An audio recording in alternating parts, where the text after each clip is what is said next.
Hello guys, welcome back to my new other video. আশা করি সকলে ভালো আছেন। তো নতুন একটি ভিডিওতে আপনাদের সকলকে স্বাগতম। তো আজকে যে বিষয়টা সেটা হচ্ছে আমরা কীভাবে আমাদের যে ওএক্স যে কয়েনটা আছে বা আমাদের যে ওএক্স কয়েনটা মার্কেটে আসবে আসছে না, এটা কবে আসবে, কী পরিমাণ বেনিফিট আমাদেরকে দিতে পারে এবং এটা যে যে পসিবিলিটিটা সেটা আমরা কী পেতে পারি এবং আমাদের আর্নিংটা কী হতে পারে সে সম্পর্কে আমাদের আজকে ভিডিও। তো আশা করি সকলে আমাদের সাথে থাকবেন। ভিডিওর সম্পর্কে গেলে আপনারা এই সকল বিষয় টোটালি ক্লিয়ার হয়ে যাবেন। তো এখন যে বিষয়টা আপনাকে দেখাচ্ছি, আমরা এখন আছি বিটকয়েন মার্কেট ক্যাপের ভিতরে এবং আমাদের মার্কেটে যে প্রাইসটা এখন সেটা এখন দেখতে পাচ্ছি প্রায় 61,240 লক্ষ ডলার বর্তমানে, যেটা আমাদের ট্রেড করতেছে। তবে আমরা লাস্ট যেটা দেখছিলাম 2021 সালে, এটার প্রাইস মার্জিন ছিল প্রায় প্রায় 71 লক্ষ টাকার উপরে এটা প্রায় চলে গিয়েছিলো। কিন্তু এখন যে মার্জিনটা সেটা সে তুলনায় অনেকাংশে কম। তবে আমরা যারা এখনও মতো বসে আছি যে বিটকয়েন আমাদের এর যে প্রাইসটা আরও একটু ডাউন করবে, আসলে সেটা বিষয়টা ভুল। কারণ আপনারা আগে থেকে জানেন যে কোনো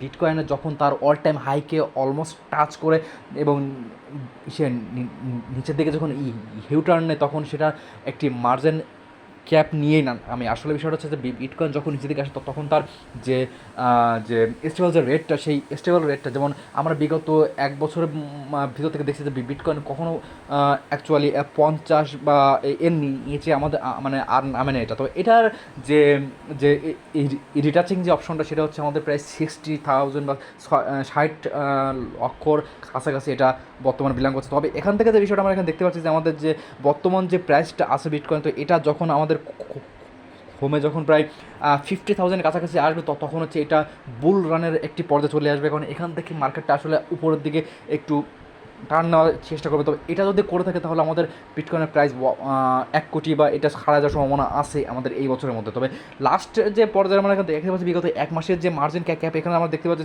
সেটা দেখছি মানে বেশি একটা এখানে হাইপ না ক্রিয়েট করলেও এক লাস্ট আমরা এখানে যেটা দেখতে পাচ্ছি যে এটার যে প্রাইস মার্জিনটা সেটা খুবই বর্তমানে ভলেটাইল আছে এবং এখানে মার্কেট ক্যাপে প্রত্যেক দিনের যে ট্রানজ্যাকশনটা সেটা একটি নির্দিষ্ট পর্যায় পর্যন্ত আসলে স্থির হয়েই আছে। তো এখান থেকে বেশি একটা আপ অ্যান্ড ডাউন বা বেশি একটা ফ্লাকচুয়েট এখান থেকে করতে পারছে না। তো এখানে যে বিষয়টা সেটা হচ্ছে যে আমাদের যে ওএক্স কয়েনটা আছে, সেই ওএক্স কয়েনটা আমাদেরকে একটাই কথা বলে রাখছে যে আমাদের মার্কেট প্রাইসটা যখন একটু ভালো হবে তখন এটা আমরা মার্কেটে নিয়ে আসবো। তো এখন কোন সময়টা এটা আসলে আসবে সেটা আসলে নিয়ে আমরা খুবই এখনও বিচলিত। কারণ আমরা প্রায় ওএক্সের উপর থেকে আমাদের যে বিশ্বাসটা সেটা অলমোস্ট উঠে গিয়েছে। অনেকে আমাদের বিভিন্ন কমেন্ট করে জানাচ্ছে যে আসলে is there a scam project. তো এই ধরনের কথা আসলে সাতোশি অ্যাপসের মতো একটা বিশ্বের নাম্বার 1 প্ল্যাটফর্মের কাছে এটা একটু অ্যাকচুয়ালি একটি অমানুষময় মানে মনে হয়ে দাঁড়ায় এটা। তবে এটা এখানে বিষয়টা সেটা হচ্ছে যে ওইএক্স যে কয়েনটা একটি কয়েন মার্কেট ক্যাপ একটি কয়েন ডিস্ট্রিবিউশনের যে অ্যাপসটা বা আমরা যদি সেটাকে যদি সাতোশিও ধরি, এখানে মানে বিশ্বের 1 নম্বরে আছে সাতোশি অ্যাপস। তো এর থেকেও আরও কয়েকটা আছে, বাট সেগুলো অতটাও পপুলার না বা অ্যাকচুয়ালি সেখান থেকে প্রফিট কতটুকু কী আসে সে সম্পর্কে আমার তেমন কোনো আইডিয়া নেই। তবে সাতোশি অ্যাপসের মতো একটি প্ল্যাটফর্মে কোনো একটি এয়ারড্রপ আনার জন্য তাদের যে পরিমাণ অ্যামাউন্ট খরচ হয় বা যে পরিমাণ একটা অ্যামাউন্ট তাদেরকে প্রদান করতে হয়, সেই পরিমাণ অ্যামাউন্ট আসলে কেউ কোনো প্রজেক্ট লস করার জন্য অ্যাকচুয়ালি করবেন না, যেটা বলে আমি মনে করি। তো এখন আমার যে বিষয়টা দেখতে পাচ্ছি, তো বিটকয়েনের যখন তার রিটার্সিংটা কমপ্লিট করবে তখন প্রায় এই মাসের শেষের দিকে আই থিঙ্ক আমার যেটা মনে হচ্ছে যে এটা আপ করতে পারে বা এটা পাম্পিং করতে পারে। সো এইটাই হচ্ছে এখানে মেন বিষয় যে আমাদের এই যে ওইএক্স যে কয়েনটা, এটার আসলে প্রাইসটা খুবই ভালো থাকার একটি সম্ভাবনা আছে। আর এখানে যে মেইন যে বিষয়টা এখানে আমরা দেখতে পাচ্ছি সেটা হচ্ছে যে আমাদের যে ওইএক্স কয়েনের ভিতরে যে পরিমাণ আসলে পার্টনারশিপটা এখানে অ্যাড হচ্ছে, এই আমরা আজকে সকালবেলায় একটা আপডেট দেখলাম যেখানে একটি নির্দিষ্ট পরিমাণে একটা বিগ অ্যাসেট এখানে অ্যাড হয়েছে। সো এই অ্যাসেটের সাথে আসলে আমাদের যে প্রাইস পুলটা যেটা থাকবে, যে আমাদের যে মার্কেটের যে প্রাইসটা থাকবে সেটার আসলে অনেক সামঞ্জস্যপূর্ণ আছে। কারণ এটা যে ইনভেস্টর এর ভিতরে যত ইনভেস্ট করবে, যত টাইম নিয়ে এটাকে আসলে একটা পর্যায়ে নিয়ে যাবে যে অ্যাসেটটা, সেটা যত বাড়বে ঠিক আমাদের এখান থেকে লিস্টিং প্রাইস ঠিক ততটাই বাড়বে এখান থেকে। তবে একটা জিনিস এখানে মানে বোঝা যাচ্ছে যে আমরা যখন অন্যান্য মিম কয়েন মাইনিং করে যেমন অনেক কয়েন দিয়ে থাকে বা বিভিন্ন ধরনের কয়েন প্রত্যেক দিন 1 লাখ 1.5 লাখ, আসলে যে মাইনিং সেক্টর যত বেশি কয়েন দেয় সেই মাইনিং সেক্টরের প্রাইস অ্যাকচুয়ালি খুব ততটাই কম হয়। তো এখন আমরা যেটা দেখতে পাচ্ছি যে আমাদের যে সাতোশি অ্যাপসের ভিতরে যে ওজি যে কয়েনটা আছে আমাদের এখানে, যদি দেখেছি আমাদের ওজি কয়েনটা বা আমাদের যে হলেন যে কয়েনটা আসে, অ্যাকচুয়ালি এর যে মার্কেট ক্যাপটা অনেক কম। কারণ এটা অতিরিক্ত কম হওয়ার কারণেই আমাদের আসলে এখানে কয়েনের পরিমাণটা খুব এখানে কম হয়েছে। তো এই হচ্ছে আমাদের এখানে মেন বিষয় যে আমাদের কয়েনের পরিমাণ যত কম হবে আমাদের প্রাইসটাও ততটা ঠিক মানে বেশি সম্ভাবনা থাকবে এখানে। তবে আমাদের যে এই যে কয়েনটা আছে এই কয়েনটার প্রাইসটা খুব ভালো থাকবে, কারণ এটা নিজস্ব একটি ব্লক চেনের উপরে এটা তৈরি হচ্ছে। এটা কোনো কোর ব্লক চেনের উপর নাই, এটা কোনো পার্সোনাল এটা ট্রানজাকশন করতে গেলে আমাদের যে ফি দেওয়া লাগে সেটা আমাদের H1 ফি দেওয়া লাগবে। তবে এটা যে একটি স্বতন্ত্র মানে একটি নিজস্ব একটি প্রোটোকলের পরে এটা তৈরি হচ্ছে, এটাই আসলে এখানকার সবথেকে বড় বিষয়। কারণ আমরা যখন সাতোশি কোর কয়েন যখন আমরা ক্লেম করেছিলাম তখন এটা ছিল নিজস্ব প্রোটোকল, নিজস্ব চেইন, নিজস্ব ব্লক চেইন এবং নিজস্ব AI ফিচার্সের মাধ্যমে তারা আসলে একটি এনভায়রনমেন্ট আসলে ডেভেলপমেন্ট করেছে। ঠিক হ্যাভেন ওয়ানও ঠিক সেই চেষ্টা এখানে করছে, কারণ হ্যাভেন ওয়ানের যে প্রাইসটা এটা ইন ফিউচার খুবই গেইন করতে পারবেন। এটা একটি নির্দিষ্ট পরিমাণ মাইনিং হওয়ার পর এটা আর কখনো মাইনিং করা পসিবল না।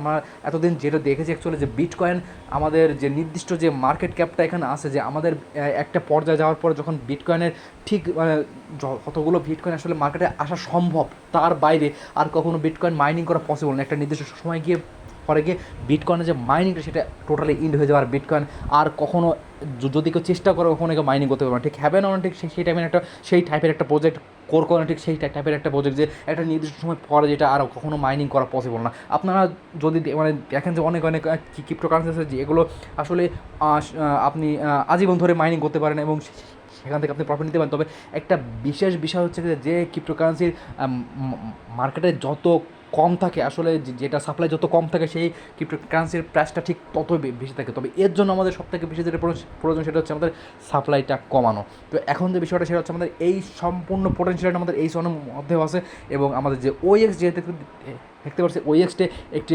সাতোশি ব্লক চেনের উপরে নির্মিত হলেও এটার যে ফান্ডামেন্টাল, এটার যে রিসোর্স এটা খুবই ভালো এবং এটা যে হোয়াইট লিস্ট আছে সেটা আমরা সকলে আসলে জানি, যারা আমরা এই সকল বিষয়ে একটু মানে জ্ঞান রাখার চেষ্টা করি। আসলে এর যে হোয়াইট লিস্টটা সেটাও খুবই স্ট্রং এবং এটার যে পার্টনারশিপ, এটার যে ওয়ার্কিং প্রসেস, এটার যে মেন্টররা যারা আছে তাদের কাজগুলো খুবই হাইলি স্পেসিয়াস। তো এখানে যে বিষয়টা সেটা হচ্ছে যে আমাদের যে OXের উপর যে আমরা যে বিশ্বাসটা হারিয়ে হচ্ছে এটা আসলে আমাদের খুবই দুঃখজনক। কারণ হচ্ছে যে এটা যেহেতু একটা ফ্রি প্রজেক্ট, এখানে যেহেতু আমরা ফ্রিলি মাইনিং করছি সেহেতু এখান থেকে আমাদের এত উতলা হওয়া, আমাদের এত ব্যস্ততা বা আমরা কীভাবে এখান থেকে আর্ন করবো আসলে এটা জন্য এই প্রজেক্টগুলো না। এটা যেহেতু সময় সাপেক্ষ একটা বিষয় সেহেতু আমাদের টাইম দিতে হবে, এখানে আমাদের সময়টাকে ইনভেস্ট করতে হবে। আমি যেটা মনে করি যে আপনারা এখানে যদি অন্তত টাকা ইনভেস্ট করতেন সেই ক্ষেত্রে আপনাদের এখানে ধৈর্য ধরে থাকা লাগবে। একটা শেয়ার মার্কেটে ইনভেস্ট করতে গেলেও আপনাদের এখানে ধৈর্য ধরে থাকা লাগে, ঠিক তেমনি আপনাদের এখানে ধৈর্য ধরতে হবে। যখন আসবে তখন ইনশাল্লাহ আপনারা এখান থেকে একটা বিগ একটা প্রফিট নিতে পারবেন। তবে এইটা সম্পূর্ণ মানে বিষয়টা হচ্ছে যে একটি টোকোনমিক্সের উপর ডিপেন্ড করে। এখন একটি কয়েন কোম্পানি কখনো আমাদের কথা চিন্তা করবে না, আপনার কথা চিন্তা করবে না, আমার কথা চিন্তা করবে, তারা দেখবে তাদের কয়েনটা তারা কীভাবে এস্টাবলিশ করবে। তো সেই চিন্তাধারা দিয়েই তারা হচ্ছে এখানে তাদের কয়েনটাকে মার্কেটে নিয়ে আসে এবং সেইটা থেকে তারা এখান থেকে একটি প্রফিট মার্জিন জেনারেট করে। তো এটাই হচ্ছে এখানকার বিষয় যে এটা আসলে আমাদের জন্য না, কারণ আমরা আসি তাদের কয়েনগুলোকে ধ্বংস করার জন্য। কারণ একটি কয়েন যখন মার্কেটে আসে একটি নির্দিষ্ট প্রাইস, যেমন আপনি যদি ধরেন যদি OX কয়েনটা যদি আপনার $1 করে যদি মার্কেটে আসে সেই ক্ষেত্রে আপনার আমরা মানে যদি সেল করা শুরু করি, কারণ আমাদের কাছে হয়তো অনেকের কাছে 50টা 20টা 100টা থাকতেই পারে, এটা এমন কোনো বড় বিষয় না, অনেকের কাছে 1000ও আছে। তো এখন যে বিষয়টা সেটা হচ্ছে যে আমরা ওই কয়েনটাকে সেল করতে করতে করতে করতে প্রাইসটাকে আমরা 0.0001 মানে প্রায় 1 সেন্টের কাছাকাছি আমরা নিয়ে আসি অনেক, আমরা এই যাবৎকালে যতগুলো কয়েন দেখেছি। তো এটাই হচ্ছে এখানকার বিষয় যে একটি কয়েনের যে